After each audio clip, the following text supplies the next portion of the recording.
Assalamualaikum warahmatullahi wabarakatuh.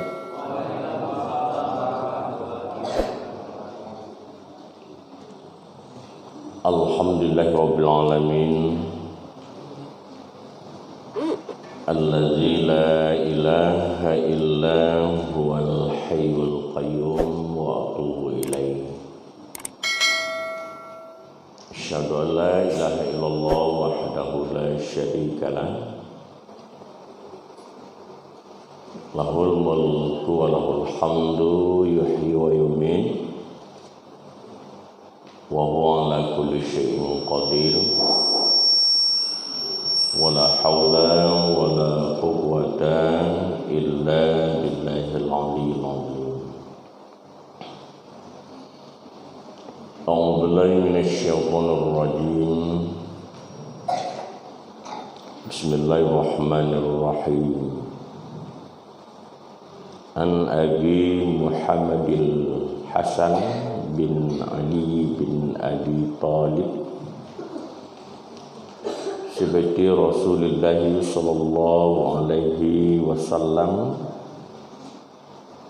wa raihanati qala hafiltu min Rasulillah sallallahu alaihi wasallam da'ma yuribuk ila ma la yuribuk.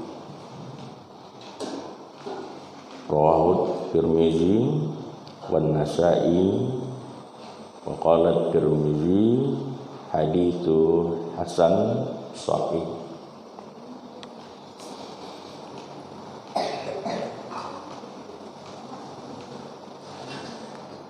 Dari Abu Muhammad Al-Hasan bin Ali bin Abi Talib, cucu Rasulullah sallallahu alaihi wasallam dan kesayangannya, dia berkata, aku telah hafal dari Rasulullah sallallahu alaihi wasallam, tinggalkan apa yang meragukanmu kepada apa yang tidak meragukanmu. Hadis riwayat At-Tirmizi dan An-Nasa'i. At-Tirmizi berkata hadis hasan sahih.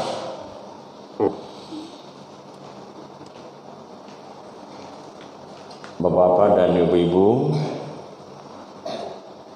jamaah subuh, para undangan Allah, tamu-tamu Allah yang berbahagia, yang dimuliakan. Kembali kita bersyukur kepada Allah Subhanahu wa taala.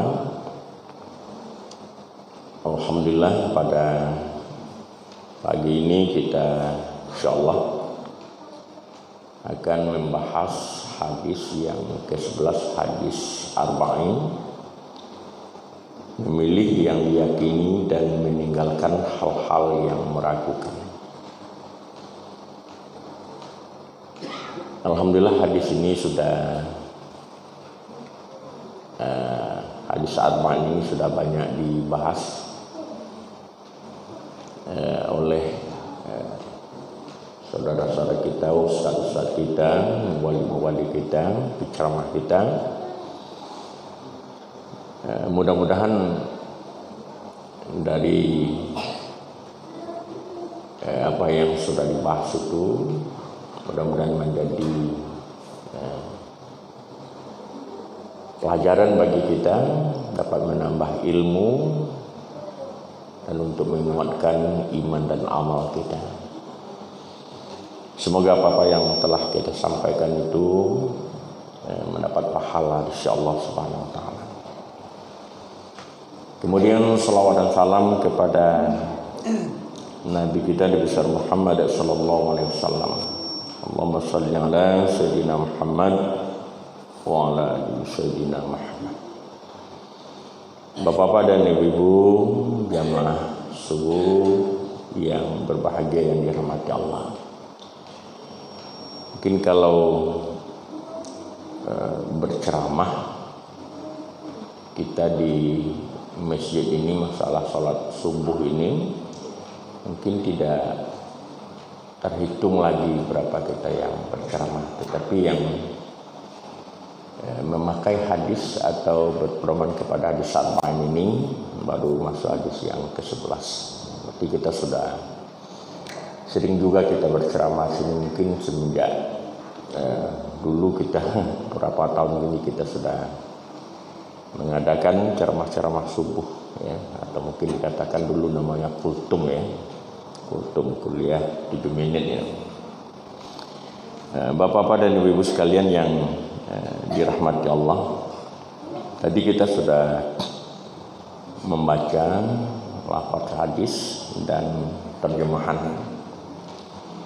Kemudian bapak-bapak dan ibu kita masuk kepada hadis. Hadis di atas merupakan penggalan dari hadis panjang tentang kunut dan salat witir.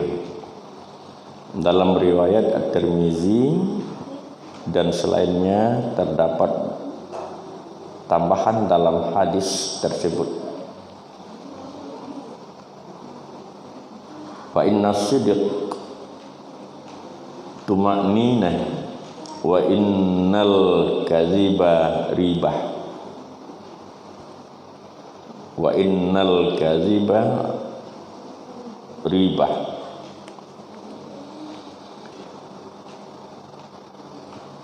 Karena sesungguhnya kebenaran adalah ketenteraman dan dusta itu adalah keraguan. Sedangkan lafaz riwayat Ibnu Hibban ialah wa innal khaira tuma'nina wasyarra ribah. Karena sesungguhnya kebaikan itu adalah ketenteraman dan keburukan itu adalah keraguan. Jadi bapak-bapak dan ibu-ibu, kita sudah tahu bahwasanya kebenaran itu adalah ketenteraman dan kebaikan itu adalah ketenteraman. Dan keburukan itu adalah keraguan atau keraguan-raguan. Bapak-bapak dan ibu sekalian jamaah yang dirahmati Allah, kini kita tidak membacakan kosakata per kalimat ya. Tapi mungkin kita langsung saja kepada daripada syarah hadis.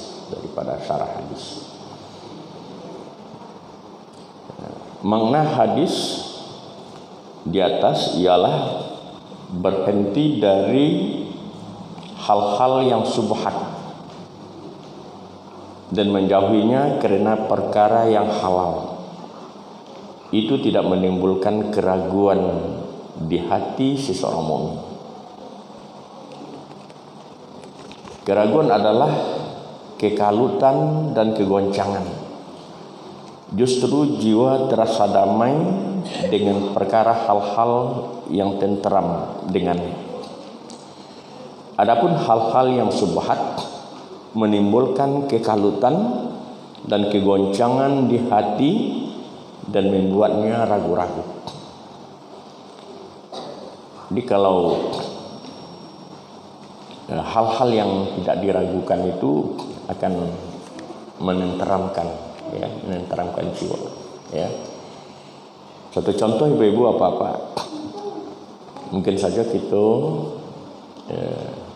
di masjid lain atau di tempat-tempat yang lain, mungkin kita singgah di masjid ya, kita nanti itu sholat ya, mungkin sholat zuhur, mungkin sholat asar.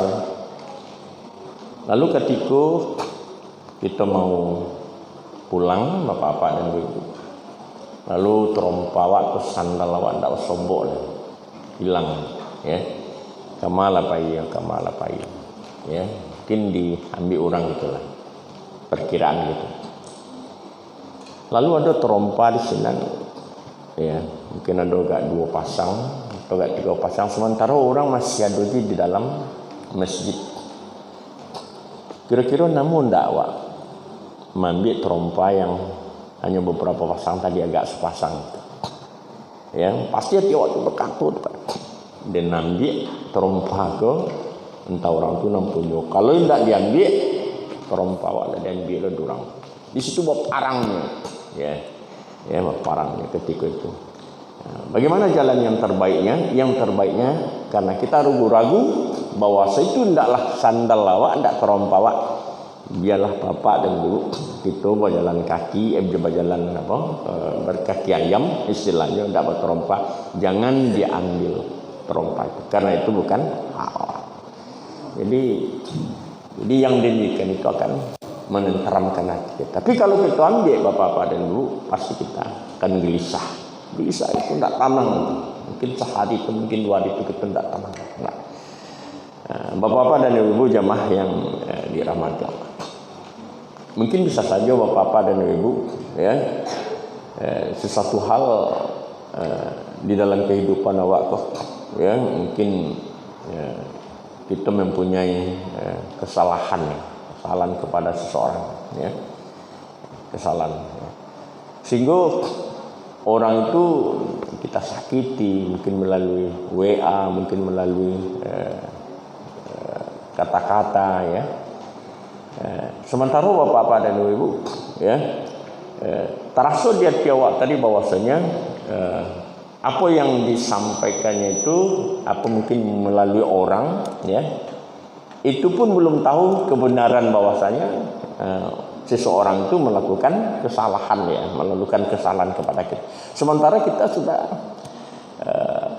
mengata-ngatai orang itu kan, akhirnya mungkin berpikir kita tidak tenang, Apa yang harus kita lakukan? Apa yang harus kita lakukan? Mungkin saja nanti bapak-bapak dan ibu, untuk ketenangan dan kenyamanan jiwa kita itu Pak, kita harus temui orang itu dan kita minta maaf. Di situlah baru terasa ketenteraman, ketenangan jiwa. Demikianlah bapak-bapak dan ibu, sesuatu hal yang baik itu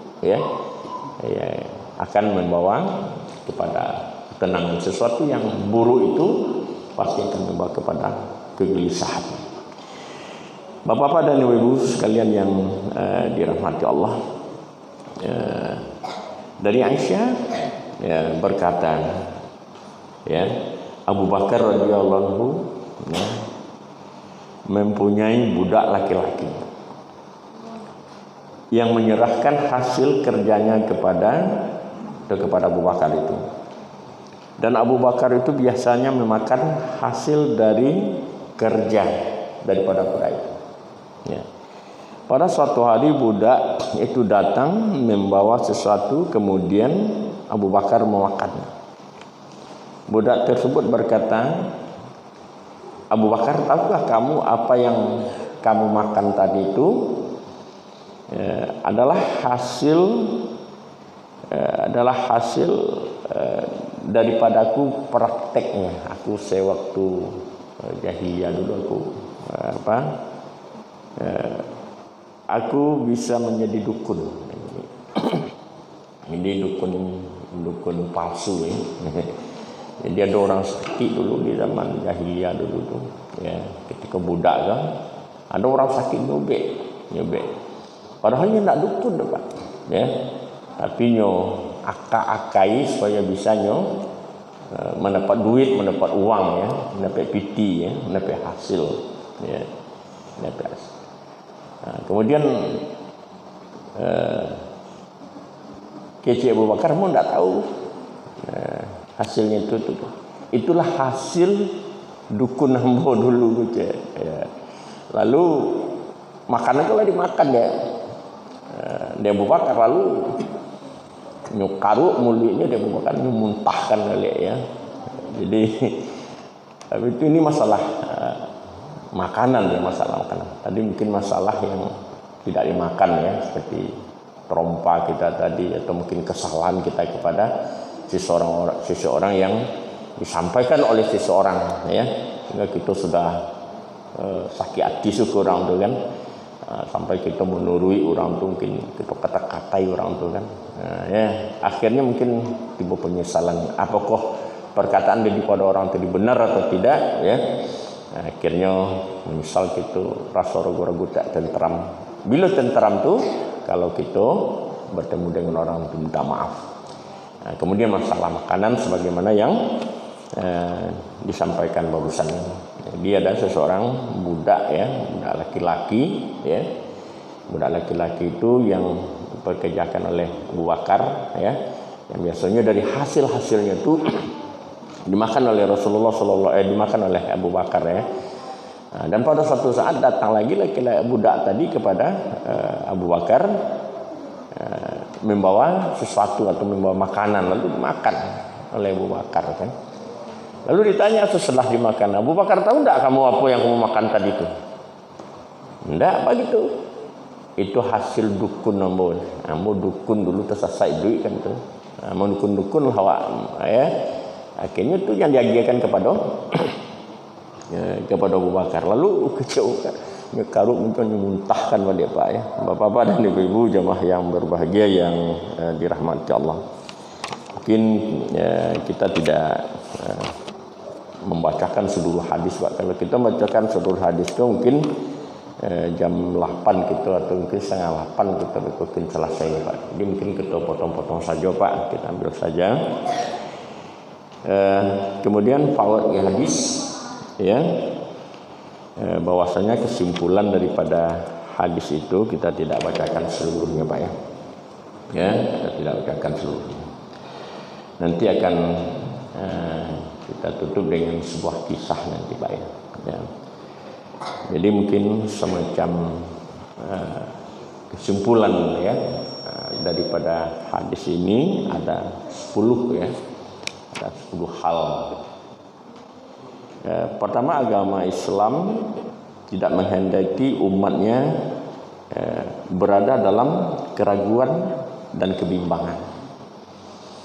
Jadi supaya bapak-bapak dan ibu berdasarkan hadis tadi tinggalkan yang ragu-ragu ya, kembali kepada yang tidak kita keragui gitu. Jadi kita supaya umat ini tidak bimbang ya, maka tinggalkanlah yang ragu-ragu itu ya. Kemudian yang kedua, jika Anda menginginkan ketenteraman dan ketenangan maka tinggalkanlah keraguan-keraguan dan buanglah jauh-jauh. Ini Pak kesimpulan. Rasulullah SAW memberikan jawami'ul kalim atau kalimat yang singkat namun maknanya padat. Beliau berbicara dengan kata-kata yang singkat tapi mengandung faedah yang banyak. Meninggalkan perkara-perkara subhat adalah wajib dan termasuk daripada kesempurnaan ketakwaan. Jadi kalau dalam ketakwaan itu, mungkin di dalam hadis ini kemarin sudah saya baca-baca juga. Jadi ketakwaan itu ya, ini adalah kepada puncak yang sempurna gitu, pada puncak yang sempurna. Jadi ketakwaan itu kalau dibagi per huruf ya, itu ada 4 huruf takwa itu, ada huruf 4. Pertama itu adalah tawadu. Bagaimana orang-orang yang dari apa yang dia lakukan di dalam kehidupan akan menjadi ketenteraman itu, untuk mendapatkan ketakwaan itu, sehingga orang-orang yang takwa itu menjadi orang-orang yang tawadu.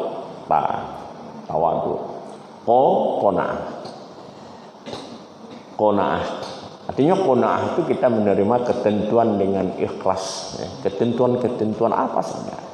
Keadaan-keadaan dengan kehidupan kita sehari-hari. Kita terima dengan keikhlasan karena itu adalah kehendak Allah. Kemudian yang selanjutnya ya, wow itu adalah wara. Wara itu, nah ini termasuk kepada yang ragu-ragu. Jadi waro itu berupaya, berusaha ya untuk tidak melakukan dosa. Tidak melakukan dosa. Jadi untuk tidak melakukan dosa, sesuatu yang kita ragu-ragu itu kita tinggalkan. Subhan. Ya, subhan. Kemudian ya itu adalah yakin. Yakin kita dari segala sesuatu hal yang sudah ada di dalam agama. Ya. Kemudian Bapak-bapak dan Ibu, dari hadis ini diambil kaidah fikih yang berbunyi al-yaqinu la yazulu bisyak. Keyakinan itu tidak bisa hilang dengan keraguan-raguan. Ya. Semua perkara di dalam kehidupan harus dibangun di atas keyakinan. Dan keyakinan yang benar dibangun di atas Al-Quran dan Sunnah menurut pemahaman salafus salih. Perkara yang halal, kejujuran dan kebenaran adalah ketenteraman dan ketenangan. Ini yang ketujuh. Yang kedelapannya, perkara yang haram, berdusta dan kebatilan adalah keraguan-raguan dan kebimbangan. Kembali kepada hati ketika menghadapi perkara-perkara yang samar. Apa yang membuat hati tenteram dan dada merasa lapang, maka itulah kebaikan yang halal. Kebaikan yang halal, ya. Bapak-bapak dan ibu-ibu jamaah yang dirahmati Allah, terakhir ya, ini sudah kita banyak yang tidak kita baca Pak, karena kita sudah nampak kita sudah tahu kita bagaimana arah daripada hadis tadi itu, ya. Dalam suatu kisah di zaman ya pada suatu daerah namanya daerah Kufah di Irak, ada seorang pengembara. Seorang pengembara itu yang menelusuri suatu perkampungan, masuk ke daerah-daerah, masuk hutan, ya, padang pasir di Irak. Ketika dia sedang kehausan, sedang awih, ya, paru lalapah, carilah ya sumber air atau sumber kehidupan. Ketika ini menemui sebuah batang air, anak sungai gitu. Alhamdulillah gitu.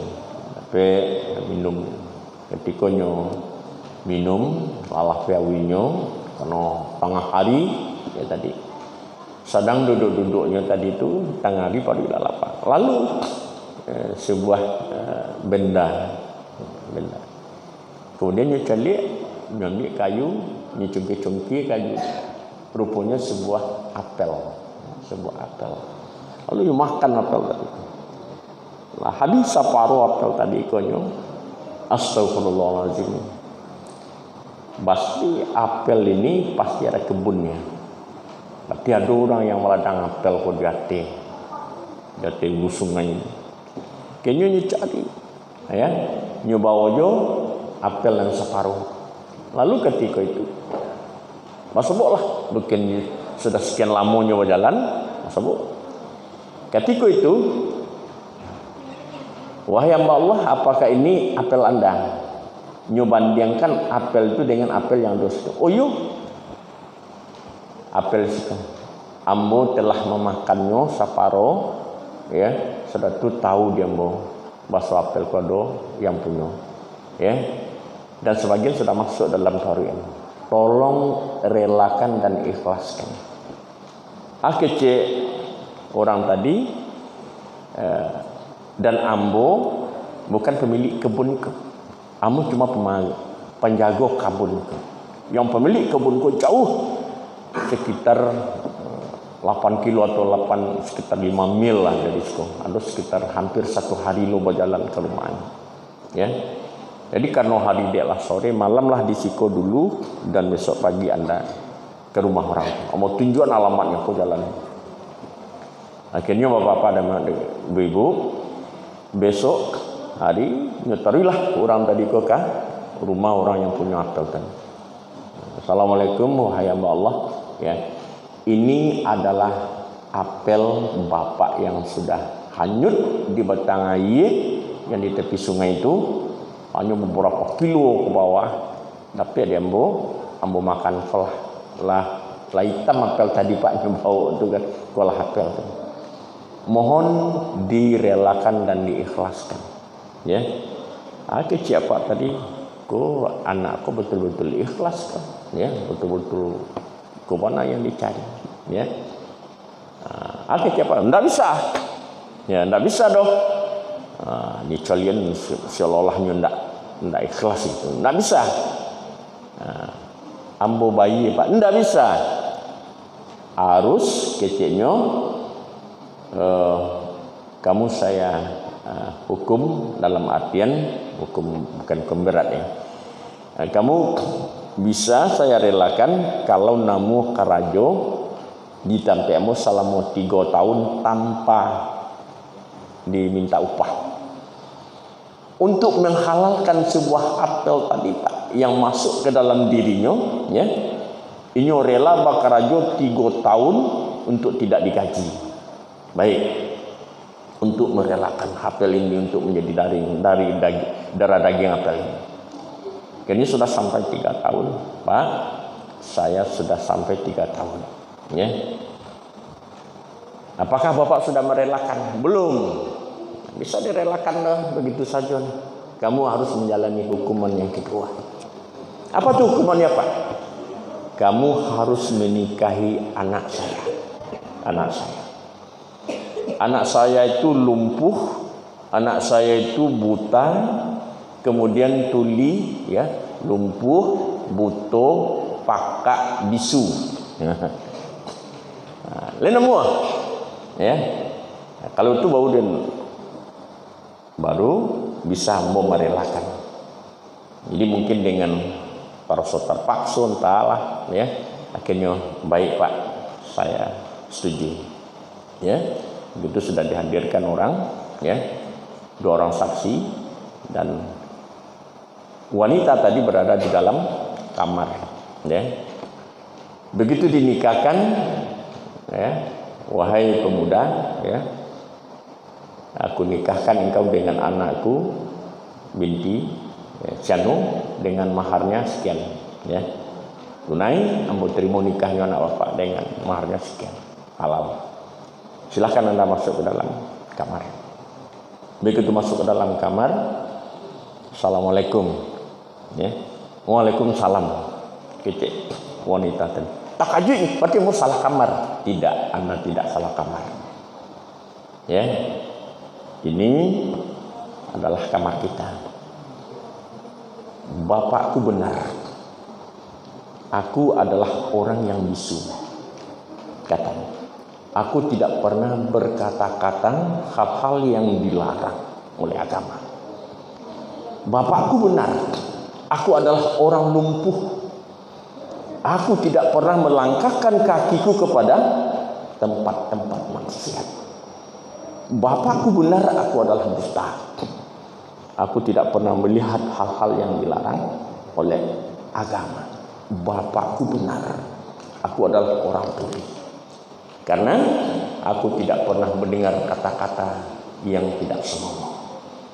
Bapak-bapak dan ibu-ibu, jamaah yang berbahagia yang dirahmati Allah, kemudian dia menjalani kehidupan berkeluarga dengan keluarga sakinah mawaddah, dan dia berdagang menjadi sukses perdagangnya, dan dari pernikahan itu melahirkan seorang anak yang bernama Imam Abu Hanifah atau yang dikenal dengan Imam Hanafi.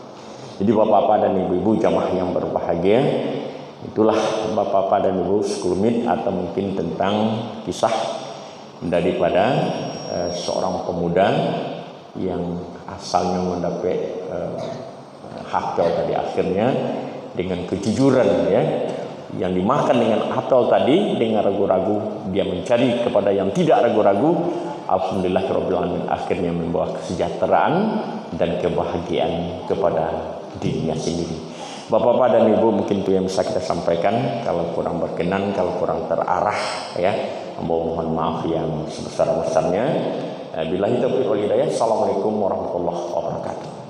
يا أيها النبي الله والكوكب الدري الله يا أيها النبي الله والكوكب الدري أنت إمام الحضرة سلطانها الغيبي أنت إمام الحضرة سلطانها الغيبي يا أيها النبي الله والكوكب الدري الله يا أيها النبي الله والكوكب الدري الله أنت إمام الحضرة سلطانها الغيبي أنت إمام الحضرة سلطانها الغيبي فإني عبد حملي ثقيل